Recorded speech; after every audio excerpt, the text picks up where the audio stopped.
இந்த வாரம் கேப்டன் பிரஜன் சுபிக்ஷா அப்படின்ற மாதிரி ஏகப்பட்ட டாக்ஸ் வந்திருந்தாலும் கமருதீன் பார்த்தீங்கன்னா ஈஸியாக தட்டி தூக்கிட்டாப்புல அப்படின்ற மாதிரி தான் சொல்லணும். ஏன்னா இந்த கேப்டன்சி டாஸ்க்கு இப்போ லைவ்ல நடந்துட்டு இருக்கு. அதுக்கான ப்ரோமோவும் ரிலீஸ் பண்ணியிருந்தாங்க.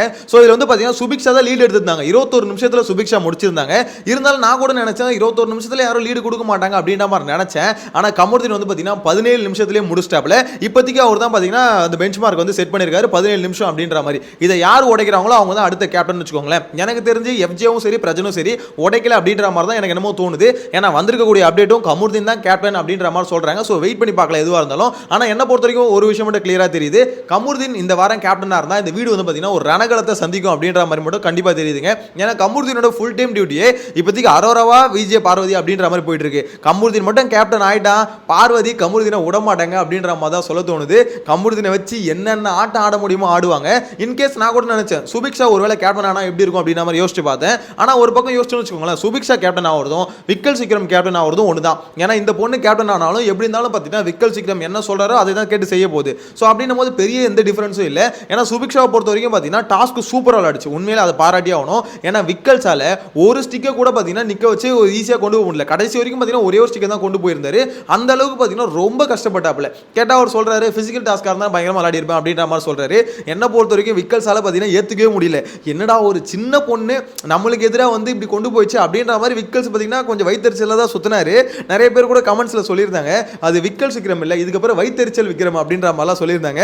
ஏன்னா அந்த அளவுக்கு பார்த்தீங்கன்னா கண்டிப்பாக அவர் வந்து பயங்கர காண்டில் தான் இருக்காரு. நான் கூட சொல்லுவேன்ல விக்கல் விக்ரம் வந்து பார்த்தீங்கன்னா அவருக்கு வர கோவத்தெல்லாம் மறைக்கிறாரு ஒரு மாதிரி ஃபன்னாக மறைக்கிறாருன்னு. ஆக்சுவலாக அந்த டாஸ்க்கில் தெரிஞ்சிருக்கும் அவருக்கு வந்து கோவம் வந்துச்சு. கோவம் வந்து மீன்ஸ் அதாவது நம்ம தோக்க போகிறோமே அப்படின்ற ஒரு ஏழாமையில் வரும்ல. ஸோ அந்த மாதிரி அதை வந்து பார்த்தீங்கன்னா ஃபன்னாக கலாய்க்கிற மாதிரி ஒரு மாதிரி பண்ணார். சுபிக்ஷா விழுந்துரு அதாவது அந்த இது ஸ்டிக்கை வந்து கீழே விழுந்தணும் அப்படின்ற மாதிரி ஃபன் பண்ணார். ஆனால் என்ன இருந்தாலும் உள்ளுக்குள்ளே அவருக்கு வந்து கொஞ்சம் காண்டு இருந்தது. ஏன்னா நம்மளால் முடியலையே, என்னடா எடுத்துகிட்டு வர முடியலையே அப்படின்ற மாதிரி எல்லாருக்குமே அந்த கோவம் இருக்கும். ஸோ அந்த கோவம் வந்து பார்த்தீங்கன்னா எனக்கு கிளியராக பார்க்க முடிஞ்சுது அப்படின்ற மாதிரி சொல்லணும். டாஸ்க்கில் ஓகே, ஆனால் டாஸ்க் முடிஞ்சதுக்கப்புறம் வந்து சப்பக்கட்டு பயங்கரமாக கட்டிட்டு இருந்தார். அதுக்கப்புறம் ஒரு கட்டத்துக்கு மேலே அவருக்கே தெரிஞ்சு போச்சு, ஆஹா நம்ம வந்து எப்படி சொல்றது இதை வந்து ரொம்ப வந்து புலம்பிட்டு இருக்கோம் இதை பற்றி பேசி அதாவது என்னால் அதை பண்ண முடியல இதை பண்ண முடியல. எனக்கு தெரிஞ்சு நீங்கள் நைட்டுக்குள்ளே ஏதாவது ஒரு மூலையில் உட்காந்து அழ போறாருன்னு நினைக்கிறேன். பிக் பாஸ் நீங்கள் வந்து இந்த டாஸ்க் வந்து பார்த்தீங்கன்னா எனக்கு இதுதான் உயிர் மூச்சு மாதிரி இருந்தது, ஆனால் அதில் நான் தோத்துட்டேன்னு நினைக்கும் போது என்னால் கொஞ்சம் கூட கம்ப்ளீட் பண்ணலன்னு நினைக்கும் போது எனக்கு ரொம்ப அசிங்கமாக இருக்குது பிக் பாஸ், எனக்கு என்ன பண்ணுறதுனே தெரியல, என்னை மன்னிச்சிருங்க அப்படின்னு சொல்லிட்டு பார்த்தீங்கன்னா பாவ மன்னிப்புலாம் கேட்பாரு அப்படின்ற மாதிரி நான் நினைக்கிறேன். ஏன்னா விக்கல் செய்வதனால பார்த்துட்டோம்ல, கண்டிப்பாக கேட்கறதுக்கு வாய்ப்பு இருக்குன்னு வச்சுக்கோங்களேன்.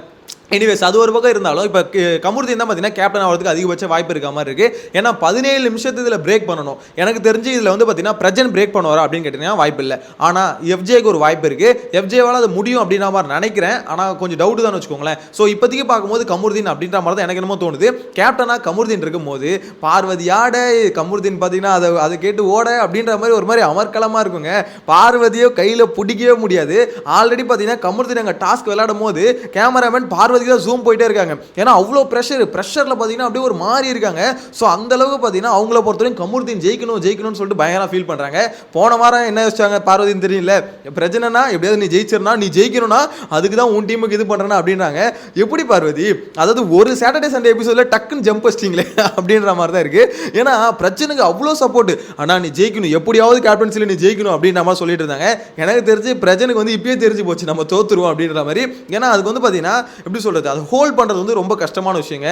பாடி வந்து சுத்தமாக ஷேக் ஆகவே கூடாது. கமருதீன் மேபி அவர் ஒர்க் அவுட் பண்ணி இவ்வளோ நாள் சொன்னார்ல எல்லாம் ஒர்க் அவுட் பண்ணுங்க பாடியை கொஞ்சம் மெயின்டைன் பண்ணுங்க அப்படின்ற மாதிரி அவருக்கு அது ஹெல்ப் பண்ணியிருக்கு அப்படின்ற மாதிரி தான் கிளியராக சொல்லணும். சுத்தமாக ஷேக் ஆகலைங்க, அப்படியே பிடிச்சாப்புல ஹோல்ட் பண்ணாப்புல அவர் பாட்டுன்னு போயிட்டு வந்துக்கிட்டே இருந்தார். ஸோ 17 நிமிஷம்ன்றது என்ன ப்ரோ 17 நிமிஷம் டைம் அதிகம் தானே அப்படின்ற மாதிரி கேட்டிங்கன்னா அந்த டாஸ்க் வந்து உண்மையிலே டஃப்பான டாஸ்க் தான். ஏன் அது வந்து தெரிஞ்சுக்கணும்னு வச்சுக்கோங்களேன். விக்கல் சீக்கிரம் ஆடினார்ல அந்த கேமை போய் பாருங்க, அவர் ஆடினதை பார்க்கும்போது உங்களுக்கு கிளியராக தெரிஞ்சிருக்கும் அது எவ்வளோ டஃப் அப்படின்ற மாதிரி. உண்மையிலே ரொம்பவே டஃப்பான டாஸ்க்னு வச்சுக்கோங்களேன். ஸோ இப்போ வந்து போட்டி நடக்க போகுது, அதாவது அரோராக்கா இல்லை வந்து பார்வதிக்கா கமருதீன் கேப்டன் யாருக்கு அப்படின்ற மாதிரி ஒரு போட்டி நடக்க போகுது. இந்த வாரம் ஒரு மாதிரி ஜாலியாக தான் இருக்குன்னு நினைக்கிறேன். ஏன்னா அரோரா பொறுத்த வரைக்கும் நான் சொல்றதை கேளு கமருதீன் அப்படின்ற மாதிரி அரோரா சொல்லுவாங்க. பார்வதியை பொறுத்த வரைக்கும் கம்மு நான் சொல்றதை கேளு கம்முன்னு அப்படின்ற மாதிரி இவங்க சொல்லுவாங்க. கமருதீன் யாரை சொல்றதை கேட்பாருன்னு தெரியல. ஏன்னா கமருதீன் இவ்வளோ நாளாக இந்த வீட்டுக்குள்ள எப்படி வாழ்ந்துட்டு இருந்தாருன்னா அவருக்கு யாராவது ஒருத்தர் ஏதாவது சொல்லணும், கமருதீன் இந்த இடத்துல பேசாத, இந்த இடத்துல பேசு, இந்த இடத்துல கோவப்படு அப்படின்ற மாதிரி யாராவது சொன்னால் செய்வாப்புல, மற்றபடி சொல்லாமல் அதை செய்ய மாட்டாப்புல. அந்த மாதிரி தான் கமருதீனோட கேரக்டர் ஒரு நாள் இருந்திருக்கு. ஸோ அப்படி இருக்கும் போது இந்த கேப்டனா கமருதீன் யார் சொல்றதை கேட்க போறாரு, யார் பேச்சை கேட்டு நடக்க போறாருன்னு தெரியல. எனக்கு தெரிஞ்சு அரோரா கொஞ்சம் லீட் எடுப்பாங்கன்னு நினைக்கிறேன். ஏன்னா அரோராவை பொறுத்த வரைக்கும் பார்வதியை பற்றி கழுவி நேற்றுலேருந்து ஊற்றிக்கிட்டே இருக்கு. அந்த பொண்ணு அதெல்லாம் ஒரு பொண்ணா, சரி இந்த மாதிரி ஏதோ சொன்னாங்களே, பொண்ணுன்னு கூட சொல்ல, அது வந்து ரொம்ப ஒரு மாதிரி மோசமாக அவங்க வந்து பிஹேவ் பண்ணுறாங்க. வெளியெலாம் இந்த மாதிரி ஆளுங்க இருந்தாங்க நல்லா பார்க்கவே மாட்டேன், அவங்க பக்கமே போக மாட்டேன், அந்த மாதிரி ஒரு கேரக்டராக இருக்காங்க அப்படின்ற மாதிரி இஷ்டத்துக்குன்னு கழுவி ஊற்றிட்டு இருந்தாங்க. ஸோ எனக்கு தெரிஞ்சு இப்போ மட்டும் பார்வதி கேப்டன் ஆகிட்டு, அதாவது கமருதீன் கேப்டன் ஆனதுக்கப்புறம் பார்வதி கொஞ்சம் கிட்ட நெருங்க பார்த்தாங்கன்னா அரோரா அதை விட எக்ஸ்ட்ரீமாக கழுவி ஊற்ற ஆரம்பிப்பாங்க அப்படின்ற மாதிரி தான் எனக்கு என்னமோ தோணுது. ஸோ உங்களோட கருத்தை மறக்காமல் கமெண்ட்டில் மென்ஷன் பண்ணுங்கள். நீங்கள் என்ன நினைக்கிறீங்க? கமருதீன் கேப்டன் ஆனதுக்கப்புறம் இந்த வீடியோ வந்து பார்த்தீங்கன்னா ரொம்ப அமைதியாக ஒரு மாதிரி பீஸ்ஃபுல்லாக போகும்னு நினைக்கிறீங்களா? இல்ல கமருதீன் இவ்வளவு நாள் கலவரம் பண்ணார்ல, சோ அந்த கலவரம் எல்லாம் சேர்ந்து நடக்க போகுது அப்படின்ற மாதிரி நினைக்கிறீங்களா? உங்களோட கருத்தை கமெண்ட்ல மென்ஷன் பண்ணுங்க. என்ன பொறுத்தவரைக்கும் ஒரே ஒரு விஷயம் மட்டும் கிளியரா தோணுதுங்க.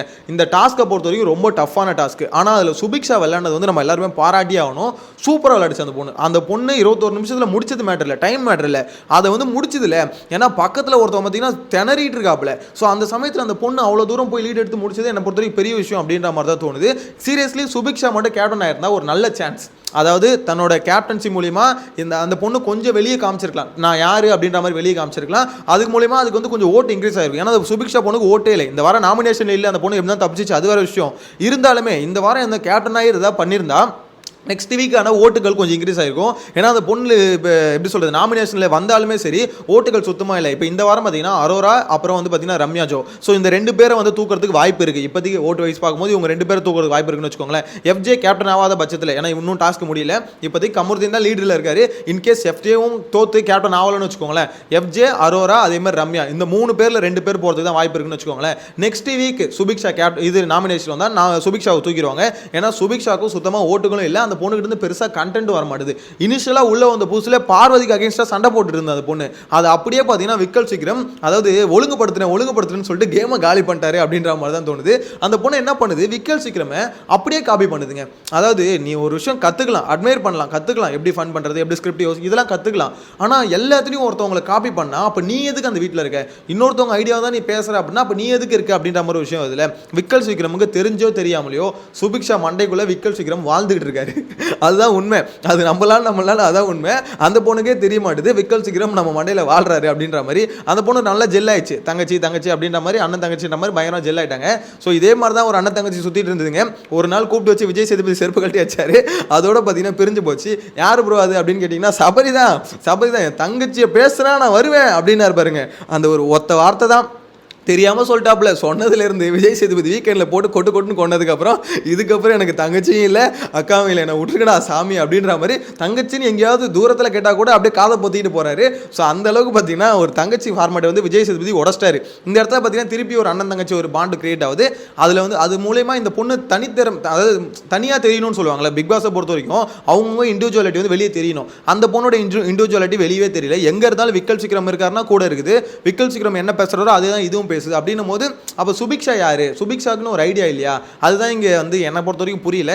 விக்கல் சீக்கிரம் அவருக்கே தெரியாமல் சுபிக்ஷாவோட கேமை காலி பண்ணுறாரு அப்படின்ற மாதிரி தோணுது. எனிவேஸ் கேப்டன்ஸ் டாஸ்க்கு முடிஞ்சோன்னா எனக்கு தெரிஞ்சு இப்போ வரைக்கும் பார்த்தீங்கன்னா கமருதீன் லீடில் இருக்காரு. நீங்கள் வந்து கமருதீன் கேப்டன் ஆகணும் அப்படின்ற மாதிரி நினைப்பீங்களா, இல்லை பிரஜின், எஃப்ஜே இவங்க 3 பேரில் யாராவது கேப்டன் ஆகணும் அப்படின்ற மாதிரி நினைப்பீங்களா? உங்களோட கருத்தை கமெண்ட்டில் மென்ஷன் பண்ணுங்கள். நெக்ஸ்ட் வீடியோவில் மீட் பண்ணலாம். Bye by.